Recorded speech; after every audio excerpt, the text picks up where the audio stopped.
पैसे देने और लेने के बीच में अगर प्रॉब्लम आ जाए, अगर प्रक्रिया आपको समझ में नहीं आती चेक बाउंस की, तो ये तीसरा वीडियो।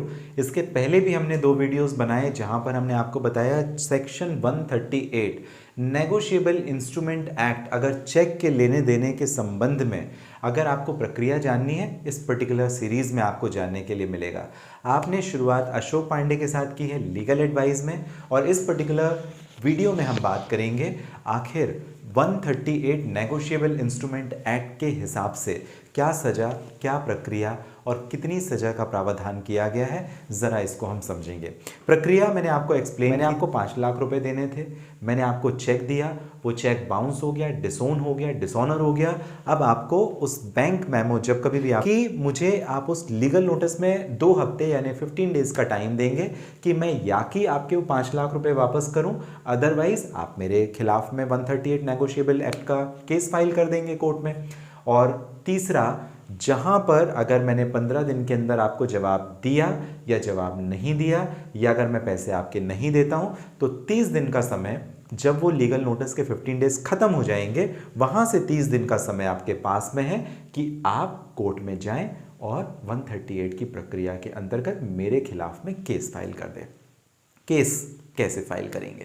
सेक्शन 138 क्या सजा का प्रावधान है? जी हां, यहां पर अगर मान लीजिए मैंने आपको एक तरीके का चेक इशू किया और उस चेक के बाउंस होने के बाद अगर कोर्ट ये फाइंड आउट करती है, कोर्ट को ये लगता है कि मैंने आपको जो चेक दिया था इंटेंशनली मैंने आपके साथ में बदमाशी की, धोखाधड़ी की, और जो चेक है वो बाउंस हुआ मेरे कारण, तो इस कंडीशन पे मुझे 2 साल तक की सजा हो सकती है। और जो भी चेक अमाउंट था, जैसे मैंने आपको 5 लाख का चेक दिया था, अब आपको तकलीफ हुई, परेशानी हुई, सारी चीज़ें हुई, तो मुझे 10 लाख रुपए तक देने पड़ेंगे, यानी उसका 2 गुना फाइन मुझे देना पड़ेगा, डबल अमाउंट देना पड़ेगा। 5 लाख का 10 लाख रुपए और 2 साल जेल के चक्कर भी काटने पड़ेंगे, या दोनों ही हो सकता है।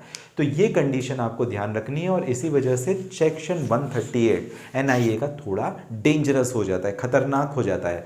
तो जो खतरों के खिलाड़ी हैं वो ज़रा समझें, कानून का मजाक आप इस तरह से नहीं उड़ा सकते, क्योंकि प्रक्रिया थोड़ी लेंथी हो जाती है, थोड़ा समय ज़्यादा लग जाता है। इसी वजह से जो कंप्लेनेंट है वो फ्रस्ट्रेट होता है, अदरवाइज एनआईए में रिलीफ आपके ही फेवर में मिलने के चांसेस बहुत ज़्यादा हैं, अगर आपने कुछ टेक्निकल मिस्टेक्स नहीं किए हुए हैं या लीगली आपने कोई मिस्टेक नहीं की हुई है। और इसी वजह से वीडियो की सीरीज़ आपके लिए, जिससे आप कोई टेक्निकल या लीगल मिस्टेक ना कर सकें।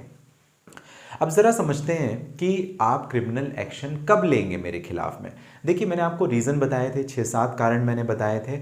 उसके हिसाब से जैसे इनसफिशिएंट बैलेंस अगर होता है, या स्टॉप पेमेंट होता है, या ओवर राइटिंग का इशू होता है, या अकाउंट क्लोज का इशू होता है, कोई भी अगर कारण है, उस कंडीशन पर बैंक का जब मेमो आता है आपको, अगर वो पेमेंट आपके अकाउंट में नहीं होती है जो पेमेंट मुझे देनी थी, उस कंडीशन पर आप केस मेरे खिलाफ में कर सकेंगे, कंप्लेंट फाइल कर सकेंगे, कोर्ट में केस मेरे खिलाफ में जा सकेगा, तो लीगली एनफोर्सेबल है। अब जो रीजंस होते हैं वो रीजन क्या है? रीजन मैंने आपको पहले ही बताया था।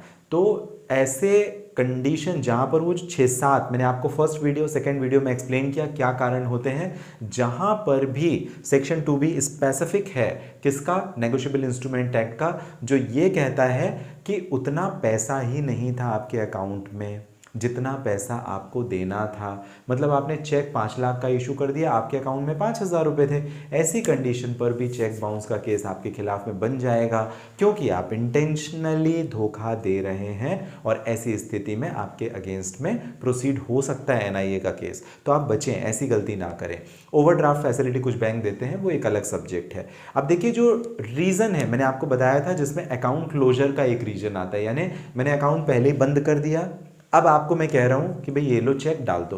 कहां से डाल दो? डाल भी देंगे तो पैसे कहां से आएंगे? आपने अकाउंट अपना पहले ही बंद करके रखा हुआ है। स्टॉप पेमेंट का एक रीजन होता है, मैंने आपको चेक दिया, बोला चलो लगा दो, 2 दिन के अंदर क्रेडिट हो जाए, आपने डाल दिया बैंक में, आपके अकाउंट में पैसे ही नहीं आए। क्यों?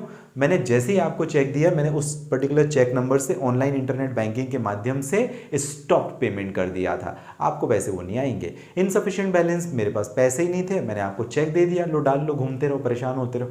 तो इसी वजह से सेक्शन 138 नेगोशिएबल इंस्ट्रूमेंट एक्ट का बहुत इंपॉर्टेंट हो जाता है, जहां पर 2 साल की सजा और डबल फाइन अमाउंट अगर मैं बदमाशी करता हूं तो मुझे कोर्ट के माध्यम से होगा, पनिशमेंट होगा। और इस वजह से आपको ध्यान रखना है इस तरीके की टेक्निकल मिस्टेक से आप बचें कि जहां पर ट्रांजैक्शन आप आरटीजीएस या एनईएफटी के माध्यम से करा सकते हैं, बहुत अच्छा। अदरवाइज अगर चेक का इशू है तो कॉम्प्लिकेशन थोड़े बहुत आ सकते हैं। और इसी वजह से वीडियो की सीरीज आपके लिए, जहां पर आप समझ सकें कि आखिर कब आप कोर्ट में केस फाइल कर सकेंगे। एक बार फिर से 15-15-30 का आपको नियम में बता दूं, वो बाउंस हो गया, इस रीजन से बाउंस हो गया, अब मुझे वो पैसे देने पड़ेंगे, नहीं देता हूं तो अब 30 दिन का टाइम है। वो 30 दिन आपके पास इसलिए कि कोर्ट फीस लगती है, कई जगह 2% है, 3% है, 5% है, अलग अलग स्टेट के हिसाब से अलग अलग अमाउंट के ऊपर लगती है। वो पैसे आप अरेंज कर लें, लॉयर की फीस आप अरेंज कर लें, मेंटली आप प्रिपेयर हो जाएं और कोर्ट में 30 दिन का अंदर जो समय है ना, आप चेक बाउंस का केस एनआईए के अंतर्गत है। आपको जानकारी वीडियो 3rd में कैसी लगी जरूर मुझे बताइएगा। अगली वीडियो में जो प्रक्रिया है ट्रायल की, आखिर वो कैसे होता है उसके बारे में जरा समझेंगे। आप सभी जो कीमती महत्वपूर्ण समय आपका मुझे देते हैं, आपका विशेष धन्यवाद।